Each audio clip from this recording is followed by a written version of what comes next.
Récemment, Edward Norton a découvert que Pocahontas était sa 12e arrière-grand-mère. Mais connaissez-vous la vraie histoire de cette femme derrière le personnage Disney? Vous vous en doutez, la réalité est bien plus sombre que le dessin animé. Déjà, pourquoi Pocahontas? Née en 1595, elle était l'une des filles du chef de la tribu des Powhatans.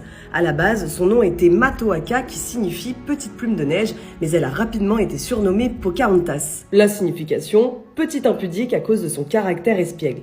Comme dans le dessin animé, elle va croiser la route de John Smith lorsque les colons anglais se sont installés à Jamestown en 1607. Sauf qu'en réalité, l'idylle entre les deux aurait simplement été inventée par John Smith. Vers 1613, Pocahontas a été capturée par les colons anglais pour faire pression sur la tribu. Elle a été obligée de s'habiller comme une européenne et d'apprendre l'anglais. C'est à ce moment-là qu'elle s'est convertie au christianisme et qu'elle a été renommée Rebecca. À ce moment-là, l'un des colons, appelé John Rolfe, est tombé amoureux d'elle et l'a ensuite demandé en mariage. Et évidemment, ce mariage a été perçu comme une alliance stratégique du côté des colons, mais aussi du côté de la tribu, puisque